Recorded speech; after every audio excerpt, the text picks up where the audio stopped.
অ্যাম্বুলেন্সে করে টাঙ্গাইল থেকে একজন পেশেন্টকে নিয়ে তারা ল্যাবের উদ্দেশ্যে আসতেছিলেন। তো এখানে পথিমধ্যে যেটি হয়েছে সেটি হচ্ছে যে এই অ্যাম্বুলেন্সটি আইল্যান্ডের সাথে মানে এটা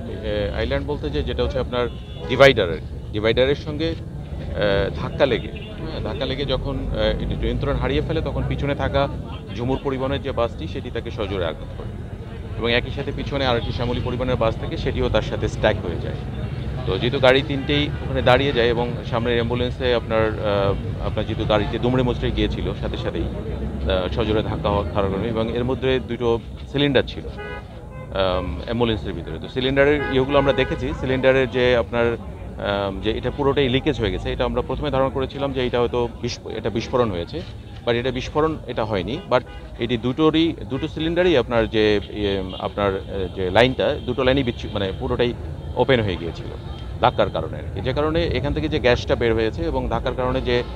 এখানে যে আপনার বৈদ্যুতিক হোক বা এটি স্পেলিংয়ে যেটা সৃষ্টি হয়েছে সেখান থেকে আগুনের উৎপত্তিটা হয়েছে এবং সেই আগুনই এই অ্যাম্বুলেন্সে থাকা চারজন, একজন পুরুষ, দুইজন নারী এবং একজন শিশু যার বয়স 12 বছরের মতো, যাকে চিকিৎসার জন্য নিয়ে যাওয়া ছিল আর কি, তারা চারজনই এখানে বার্ন হয়ে যায় আর কি। আর পিছনে যে ঝুমুর পরিবহনটি থাকে সেই ঝুমুর পরিবহনের যেহেতু এটিতে আগুন লাগার কারণে ঝুমুর পরিবহনের সাথে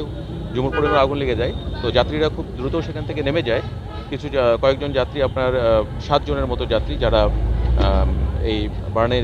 বার্নিং সংক্রান্তভাবে তারা আহত হয়েছে আর কি, তাদেরকে সোয়ারদিয়া হসপিটালে পাঠানো হয়েছিল আর কি। এবং এখানে তাৎক্ষণিকভাবে আমাদের হাইওয়ে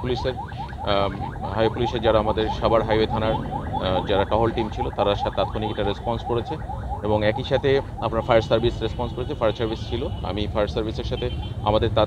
সার্বক্ষণিক ছিল, কোঅর্ডিনেশন ছিল তাদের সাথে আমরা, তারা এই খুব তাৎক্ষণিকভাবেই বিষয়টা ডিল করেছে,